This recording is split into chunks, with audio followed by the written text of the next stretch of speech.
Here's a nice old Colt that I'm kind of fond of.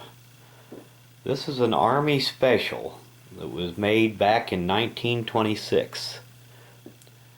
Now the majority of these guns were made in 38 Special, but they also made them in 41 Colt and 32-20. This particular one's in 32-20, and unlike a lot of my older Colts, this one has the original finish and is in fairly good condition. Most of my older ones are either refinished or have the finish well worn on them, and this one has some finish wear on them, but you know, for a gun that was made in 1926, it's in pretty good shape.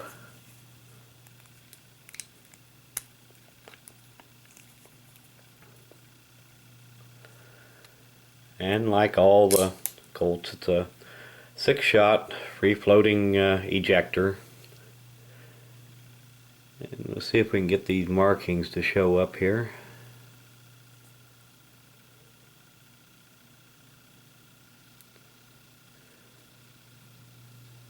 Now, one thing that does kind of retract from the collector value is that at some point a former owner has stamped his name and address into the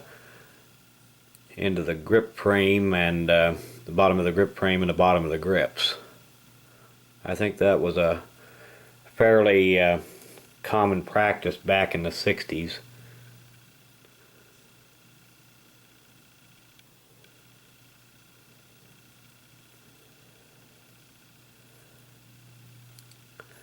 But just in general, this gun is in pretty nice shape for its age. The grips are just about perfect, except for, you know, being stamped in the bottom. And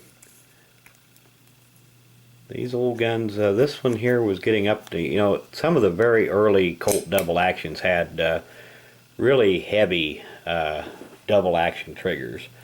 Now this one here is not too bad, and the single action is very good on it. These were not a target gun, these were a service gun. This particular one has a 6-inch barrel. They were made in other barrel lengths as well.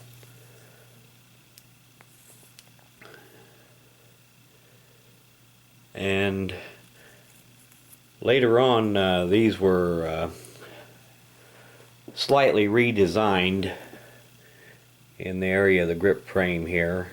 I mean, not the grip frame, but the top strap of the frame.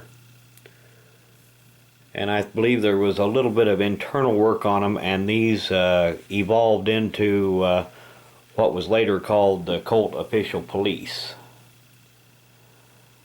And they were the Official Police was made in several different calibers as well. 38 Special. Very early on, they still made the 32-20 in the Official Police. But the vast majority of them, the Official Police, were 38 Special, just like in the Army Special. But the Official Police did also introduce a 22 caliber one. And the 32-20 is not a very common round anymore, but it's still not that hard to find. It's kind of a pain to reload, but because of the design of the case, if you don't have everything just right, you may get a case that's buckled when you go to load the bullet into it. If you don't have everything just set just precisely right. But once you get it all set up, it's not that bad to reload. Once it is all set up, setting it up is a pain. And this is approximately the same frame size that is used later on in a variety of guns like the Python and the Trooper and the Lawman. Like I said, this one has a little bit of wear on it, but for a gun this age, It is not bad at all. Got some holster wear up here. Fixed sights. Nice sight picture. All the markings are still nice and clear on it.